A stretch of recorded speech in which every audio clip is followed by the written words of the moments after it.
Good morning all of you. कल हम लोग क्लास में पढ़े थे, कल क्लास में आपको बताए थे कि आपका फिजिक्स शुरू हो गया था और शुरू होने के बाद आपके फिजिक्स में शायद हम क्वांटिटी के बारे में बता रहे थे। क्वांटिटी बताते बताते शायद बताए थे क्वांटिटी दो प्रकार के होते हैं, फंडामेंटल क्वांटिटी और दूसरा ड्राइव क्वांटिटी। तो फंडामेंटल क्वांटिटी और ड्राइव क्वांटिटी के बाद आपको जो है नेक्स्ट टॉपिक था वो लिखाए थे, याद कीजिए, नीड ऑफ मेजरमेंट, और उसके पढ़ाए थे यूनिट के बारे में। तो बताए थे यूनिट जो है किसी वस्तु को मापने के लिए एक मानक का प्रयोग किया जाता है, वो मानक ही उस राशि का मात्रक कहलाता है। मात्रक दो प्रकार के होते हैं,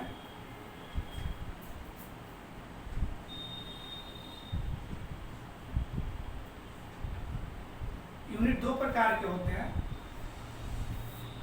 एक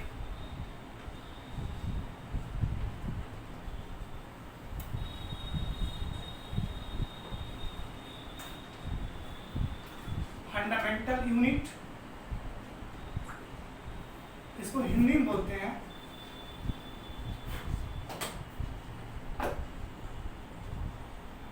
मूल मात्रक, और दूसरे को बोलते हैं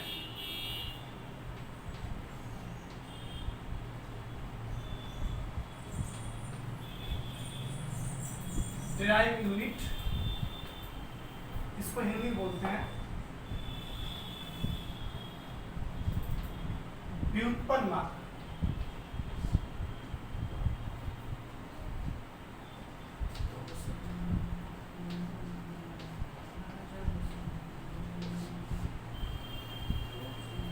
यूनिट कितने प्रकार का हुआ है? दो प्रकार के, एक फंडामेंटल और दूसरा डेराइव। तो मात्रक दो प्रकार के होते हैं। कब पहले राशि दो प्रकार के होते हैं, फंडामेंटल क्वांटिटी और दूसरा डेराइव क्वांटिटी। आज मात्रक दो प्रकार के होते हैं, फंडामेंटल यूनिट्स और डेराइव यूनिट। हिंदी बोलते हैं मूल मात्रक और इसको व्युत्पन्न मात्रक। तो मूल मात्रक क्या है? तो वैसे मात्रक जो हम बोले थे, याद कीजिए कि अभी लेक्चर क्लास ही चल रहा है, लेक्चर देने के बाद पूरा लेक्चर खत्म हो जाएगा, उसके बाद 1 बाय 1 करके जितना टॉपिक होगा आपकी कॉपी में लिखाएंगे। आप पेशेंस रखिए, घबराइए मत, पूरा टॉपिक आपकी कॉपी में लिखाया जाएगा। ये अभी केवल लेक्चर के थ्रू बता रहे हैं, केवल सुनना है। आज लेक्चर समाप्त हो जाएगा, तो लेक्चर समाप्त होने के बाद कल या परसों से आपका जो है क्लास में जितने बात बोले हैं लेक्चर में, वह सब 1 बाय 1 करके आपकी कॉपी में नोट करा देंगे, समझा देंगे और आपकी कॉपी में जो है लिखवा देंगे। तो आपको टेंशन लेने की आवश्यकता नहीं है, आप निश्चिंत रहें और घर बैठकर इसको देखें, समझें और सुने, उसके बाद पूरा क्वेश्चन को लिखें या उसको याद करें। तो आज केवल सुनना, आज कल से लिखना है। फंडामेंटल यूनिट क्या है?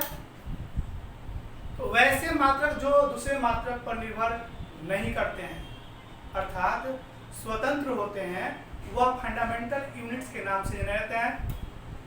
और ये भी 7 होते हैं। कितने होते हैं? 7। जैसे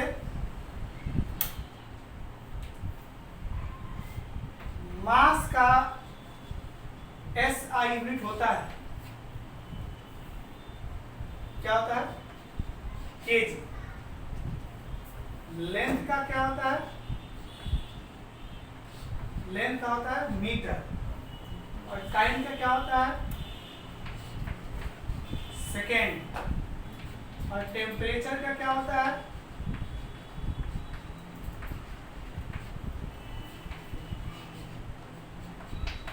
केल्विन। और करंट का क्या होता है?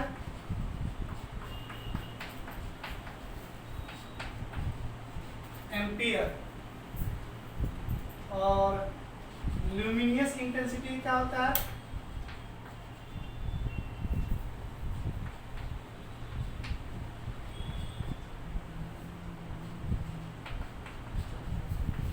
कैंडेला। और सबस्टांस का क्या होता है? मोल। ये रहे आपके 7 राशि और 7 इसके क्या है? मात्रक। जब पढ़ाएंगे तो आपकी कॉपी में लिखवा देंगे, अभी टेंशन लेने की आवश्यकता नहीं है। तो वैसे मात्रक जो दूसरे मात्रक पर निर्भर नहीं करते हैं अर्थात स्वतंत्र होते हैं, वह मूल मात्रक के नाम से जाने जाते हैं। जो बोर्ड पर लिखा गया है राशि का नाम भी और उसका मात्रक भी लिखा गया है। अब है डिराइव्ड यूनिट, तो वैसे मात्रक जो दूसरे मात्रक पर निर्भर नहीं करते हैं अर्थात स्वतंत्र होते हैं वह डिराइव्ड यूनिट या व्युत्पन्न मात्रक के नाम से जाने जाते हैं। फॉर एग्जाम्पल बोर्ड पर देखिए, जैसे इसको छोड़ के बाकी जितना मात्रक जैसे बल का ऐसे मात्रक न्यूटन, ऊर्जा का ऐसे मात्रक जूल, कार्य का ऐसे मात्रक जूल, त्वरण का मीटर पर सेकेंड स्क्वायर, चाल का मीटर पर सेकेंड, आयतन का मीटर क्यूब, घनत्व का केजी प्रति मीटर क्यूब, ये जितने तमाम मात्रक है इसको छोड़ के जितने तमाम मात्रक आपको याद है या आप याद करेंगे वो सभी के सभी व्युत्पन्न मात्रक के नाम से जाने जाते हैं। तो ये रहे आपकी यूनिट के बारे में। नेक्स्ट टॉपिक है इसके बाद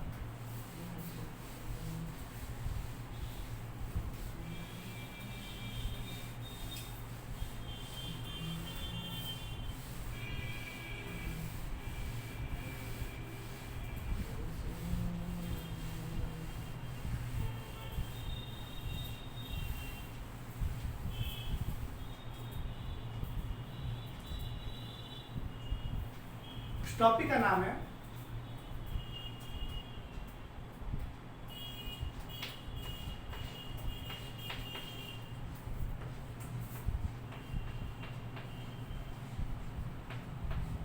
सिस्टम ऑफ यूनिट। हिंदी बोलते हैं मात्रक की पद्धति। ये नेक्स्ट टॉपिक है आपका सिस्टम ऑफ यूनिट, मात्रक की पद्धति। तो सिस्टम ऑफ यूनिट जो होते हैं वह 3 होते हैं। कितने होते हैं? 3। पहला होता है CGS,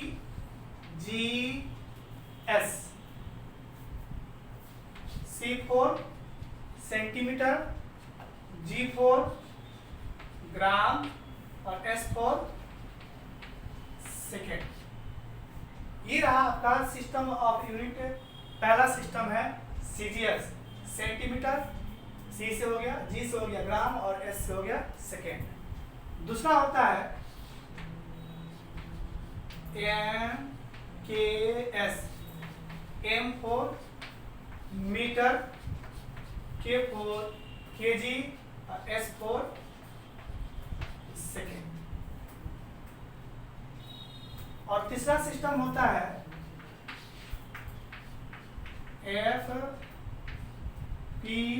FPS, F for foot, P for pound, S for second. तो ये मात्रक की 3 पद्धति CGS, MKS और FPS। C for centimetre, G for gram, S for second, M for metre, K for KG, S for second, F से F for foot, P for pound और S for second. इस पद्धति का खोज कहाँ हुआ था? फ्रांस में हुआ था। कहाँ हुआ था? फ्रांस में। तो यह एक क्या है? यह एक फ्रांसीसी पद्धति है।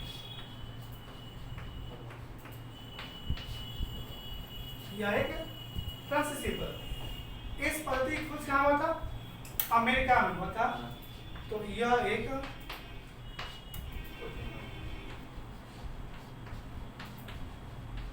अमेरिकन पद्धति है।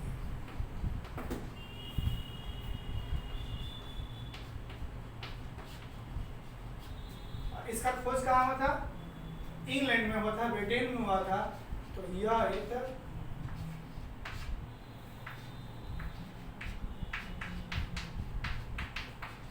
ब्रिटिश पद्धति है।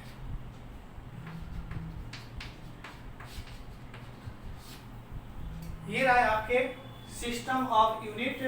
सिस्टम ऑफ यूनिट 3 प्रकार के, CGS, MKS, FPS। CGS का खोज फ्रांस देश में हुआ था, इसलिए इसे फ्रांसीसी सिस्टम के नाम से जाता है। और C का अर्थ होता है सेंटीमीटर, G का अर्थ होता है ग्राम और S का अर्थ होता है सेकेंड। अब C से क्या मतलब आता है? तो जहां फ्रांस में यह सब सिस्टम बना तो बनने के दौरान वहां C से बोला गया कि जितने लंबाई वाले वस्तु होंगे, अर्थात लंबाई मापने के लिए हमेशा सेंटीमीटर का उपयोग किया जाता है। किसका उपयोग किया जाता है? सेंटीमीटर का उपयोग किया जाता है। अर्थात जहां आपको फ्रांस में लंबाई का बोध होगा, लंबाई का यूज होगा, वहां लंबाई के मेजरमेंट को मापने के लिए हमेशा सेंटीमीटर का उपयोग किया जाएगा। दूसरा है ग्राम। तो ग्राम हमेशा द्रव्यमान मापने के लिए फ्रांस में यूज किया गया, अर्थात जहां द्रव्यमान को मापने का बोध हुआ उसे ग्राम में मापा गया, और ग्राम जो है यह द्रव्यमान का मात्रक है। कहाँ का? फ्रांस का। इट मीन्स सीजीएस भाषा में, सीजीएस सिस्टम में हम लोग द्रव्यमान मापने के लिए ग्राम बोलेंगे, और वही समय मापना है तो समय किसमें मापा गया? सेकेंड में मापा गया। तो हम कहेंगे यहाँ पर समय का मात्रक क्या हो गया? सेकेंड हो गया। तो सीजीएस यूनिट में सी for centimetre, ji for gram और एस फॉर सेकेंड होता है, और सी से सेंटीमीटर का अर्थ हुआ यहाँ लंबाई मापने के लिए सेंटीमीटर का प्रयोग किया जाएगा, द्रव्यमान मापने के लिए ग्राम का उपयोग किया जाएगा, और समय मापने के लिए सेकेंड का प्रयोग किया जाएगा, जैसा कि बोर्ड पर आपको लिखा गया, समझाया गया। क्लियर? नेक्स्ट टॉपिक आते हैं। उसके बाद है एमकेएस। क्या है? एमकेएस। एम फॉर मीटर, के फॉर केजी और एस फॉर सेकेंड। तो मीटर क्या है? तो जहां लंबाई का बोध होगा, ये अमेरिकन सिस्टम है, और ये अमेरिका द्वारा ये सिस्टम जो है डेवलप किया गया था, और वहां लंबाई मापने के लिए मीटर का उपयोग किया। किसका? मीटर का उपयोग किया। तो लंबाई मापने के लिए मीटर का उपयोग किया जाता है, और जहां लंबाई का बोध होगा तो वह लंबाई मापेंगे 5 मीटर, 6 मीटर, 10 मीटर, ऐसे मापेंगे। समझिए यह एमकेएस सिस्टम है। कौन सिस्टम है? एमकेएस। तो वहां लंबाई मापने के लिए हमेशा मीटर का उपयोग होगा। वही केजी, तो द्रव्यमान मापने के लिए हमेशा केजी का उपयोग किया जाता है, अर्थात जहां द्रव्यमान का बोध होगा वहां केजी का उपयोग होगा, और केजी से हमेशा किसी वस्तु का द्रव्यमान मापा जाता है। वही सेकेंड के लिए, तो टाइम का जहां बोध हो वहां टाइम मापने के लिए सेकेंड का प्रयोग किया जाता है, और सेकेंड टाइम का मात्रक है। ये है आपके एमकेएस का वैल्यू और उसका निरूपण कौन कैसे मापा जाता है। उसके बाद है एफपीएस।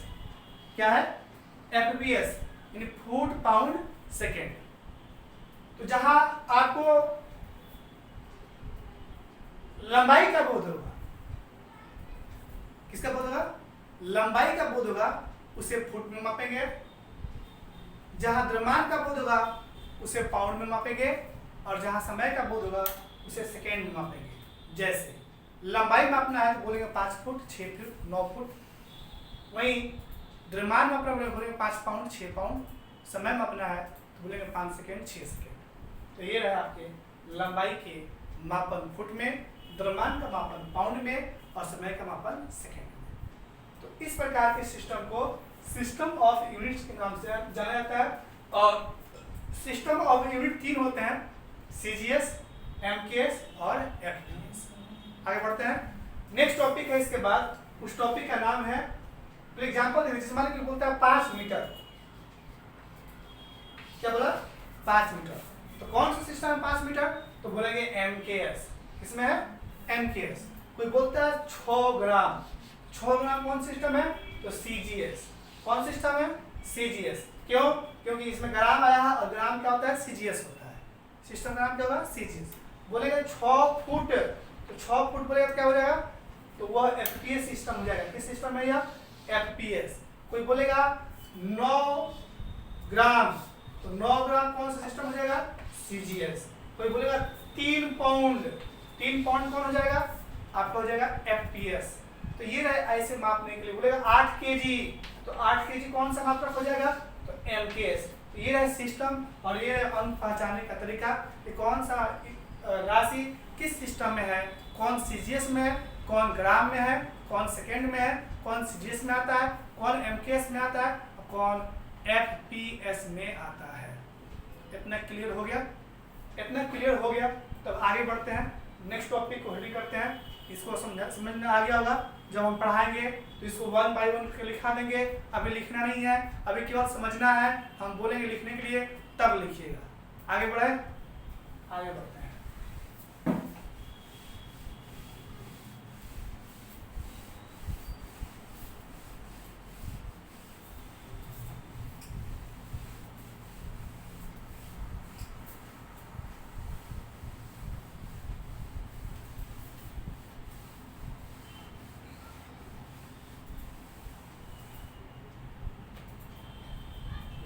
नेक्स्ट टॉपिक है, इस टॉपिक का नाम है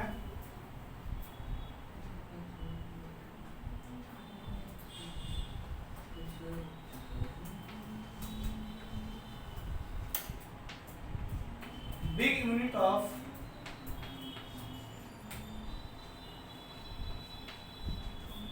लेंथ, हिंदी में बोलते हैं लंबाई के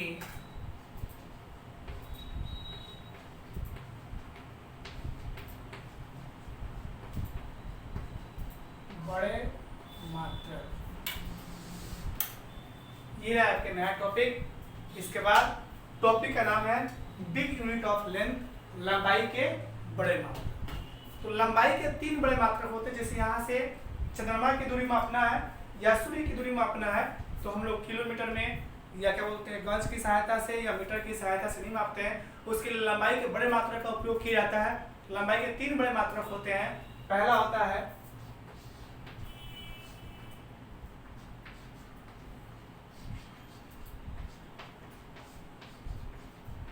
लाइट ईयर, दूसरा होता है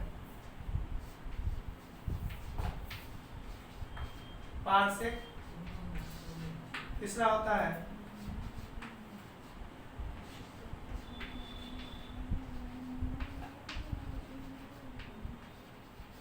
एस्ट्रोनॉमिकल यूनिट।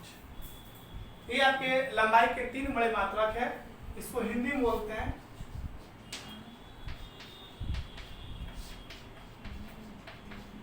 प्रकाश वर्ष, इसको हिंदी में पारसेक और इसको हिंदी बोलते हैं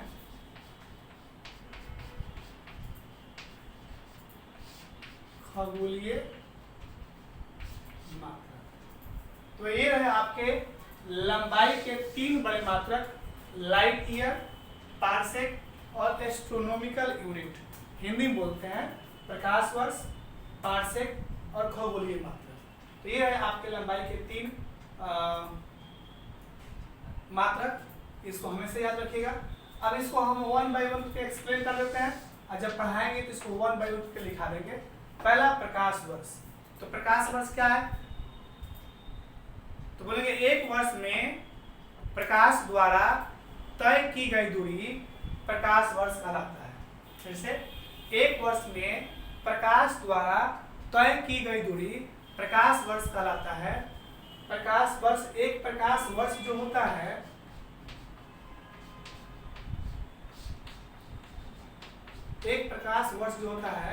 वो 9.46 गुना 10 के पावर 15 मीटर के बराबर होता है। इसका एक अर्थ ये हुआ कि अगर आपको मापना है तो किसी वस्तु की लंबाई प्रकाश वर्ष में मापते हैं, जैसे चंद्रमा की लंबाई 5 प्रकाश वर्ष, 6 प्रकाश वर्ष ऐसे मापते हैं, तो उसमें प्रकाश वर्ष में आप 5 से गुना कर दीजिएगा। तो 5 से गुना करने के दौरान उतना आपको मीटर में ज्ञात हो जाएगा, क्योंकि एक प्रकाश वर्ष बराबर 9.46 गुना 10 के पावर 15 मीटर होता है। तो कोई बोलता है 2 प्रकाश वर्ष दूरी है, तो उसमें 2 में इतना से गुना कर देंगे इतना से, तो आपको मीटर में ज्ञात हो जाएगा कितना मीटर दूर है। ये रहे आपके लंबाई के बड़े मात्रक का नाम प्रकाश वर्ष। और प्रकाश वर्ष होता है वो लंबाई का बड़ा मात्रक होता है। और एक प्रकाश वर्ष जो होता है वह 9.46 गुना 10 के पावर 15 मीटर के बराबर होता है। इतना क्लियर हो गया? अब नेक्स्ट टॉपिक है, उस टॉपिक का नाम है पारसेक। क्या नाम है? पारसेक। तो पारसेक क्या है? ये लंबाई का बड़ा मात्रक है। इसका परिभाषा होता है किसी चाप द्वारा, परिभाषा सुनिएगा, किसी चाप द्वारा किसी वृत्त पर 1 सेकेंड में जितना कोण अवतरित होता है वह पारसेक कहलाता है। फिर से, किसी चाप द्वारा किसी वृत्त पर 1 सेकेंड में जितना कोण अवतरित होता है वह पारसेक कहलाता है। और इसका पूरा नाम होता है पारालैक्टिक सेकेंड।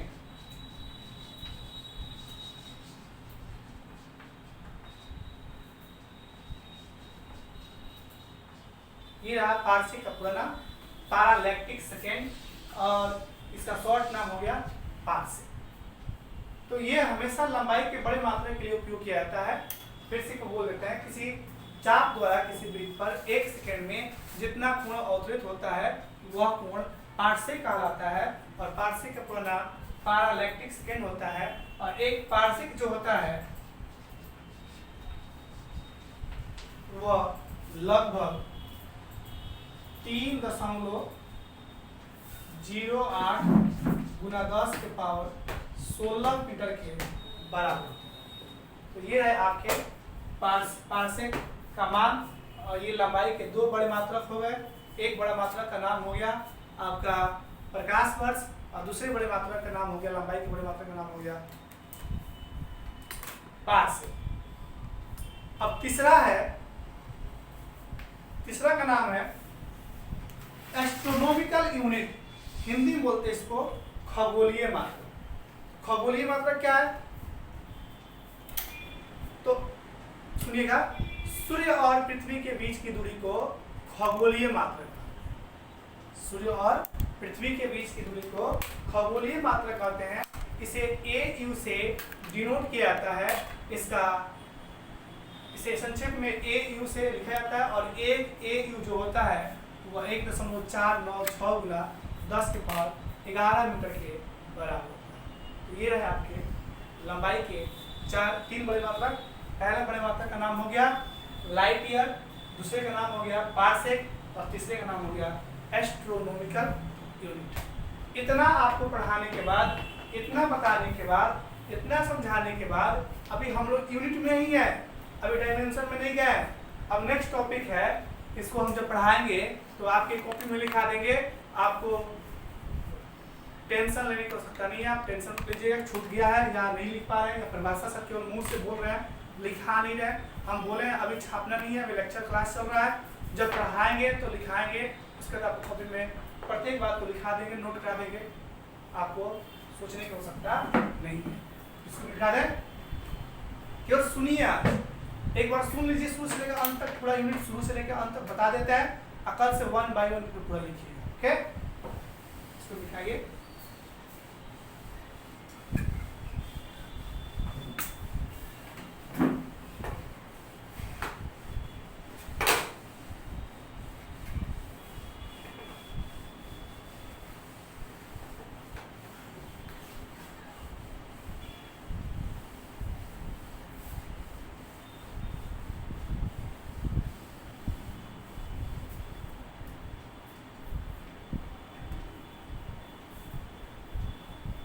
नेक्स्ट है, टॉपिक का नाम है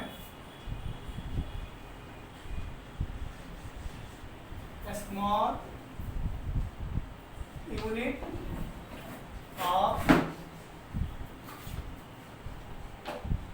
लेंथ, लंबाई के छोटे।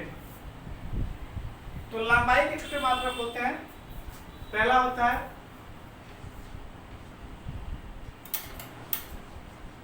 मिलीमीटर, दूसरा होता है माइक्रोमीटर,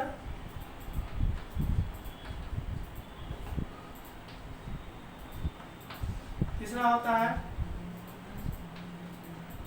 नैनोमीटर और चौथा होता है milli micro nano picometre.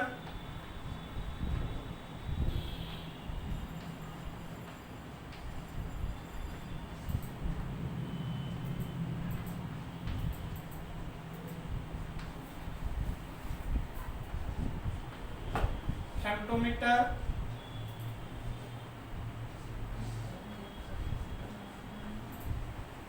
Odometer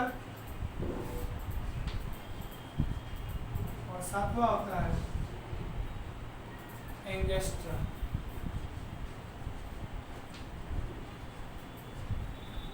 ये रहे आपके लंबाई के छोटे माप। जैसे मान लीजिए किसी छोटी सी वस्तु की लंबाई मापना है, बहुत छोटी सी वस्तु की, तो हम नहीं बोलेंगे 5 cm या 0.5 cm या 3.5 cm, ऐसे नहीं बोलेंगे। उसको बोलेंगे milli, micro, nano, pico, femto, atto, angstrom. Millimetre बोलते हैं mm, माइक्रो बोलते हैं μm, नैनो बोलते हैं nm, संक्षेप शॉर्ट नाम है, और पिको बोलते हैं pm, और फेम्टो को fm, और एक्टो को am, और इसको एंगस्ट्रम को ए से। तो ये लंबाई के छोटे मात्रक, लंबाई के हमने पढ़ा 3 बड़े मात्रक, और ये लंबाई के छोटे मात्रक millimetre, micrometre, nanometre, picometre, femtometre, attometre, angstrom.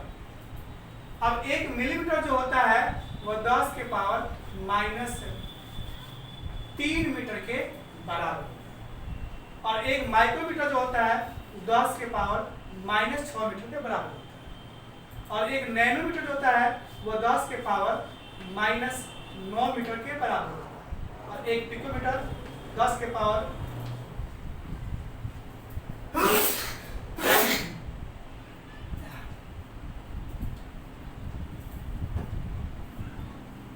10 के पावर -12 मीटर, और ये होता है 10 के पावर -15 मीटर, ये होता है 10 के पावर -18 मीटर, और ये होता है 10 के पावर -10 मीटर। ये है आपके लंबाई के छोटे मात्रक। 1 मिलीमीटर बराबर 10 के पावर -3, 1 माइक्रो 10 के पावर -6, 1 नैनो 10 के पावर -9, 1 पिको 10 के पावर -12 मीटर, 1 फेम्टो 10 के पावर -15 मीटर, 1 एटो 10 के पावर -18 मीटर, और 1 एंगस्ट्रम 10 के पावर -10 मीटर। तो ये है लंबाई के आपके छोटे मात्रक, उसका नाम, उसका शॉर्ट नाम और उसका वैल्यू। तो ये रहे लंबाई के आपके छोटे मात्रक और लंबाई के बड़े मात्रक। अब लास्ट टॉपिक है, उस टॉपिक का नाम है द्रव्यमान के बड़े मात्रक और द्रव्यमान के छोटे मात्रक। तो इसको मिटाते हैं, जब पढ़ाएंगे तो इसको हम लिखा देंगे। आज समझा रहे हैं, आज समझा देते हैं, कल से लिखाएंगे।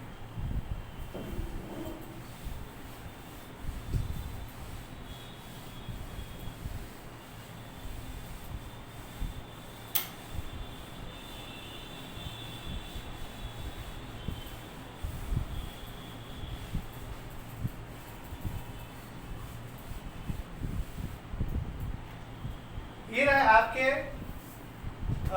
लंबाई के बड़े मात्रक और लंबाई के छोटे मात्रक। तो नेक्स्ट टॉपिक है वो है बिग यूनिट ऑफ मास और स्मॉल यूनिट ऑफ मास। लंबाई के बड़े मात्रक और लंबाई के द्रव्यमान के बड़े मात्रक और द्रव्यमान के छोटे मात्रक। तो टाइम हो गया, एक काम करते हैं,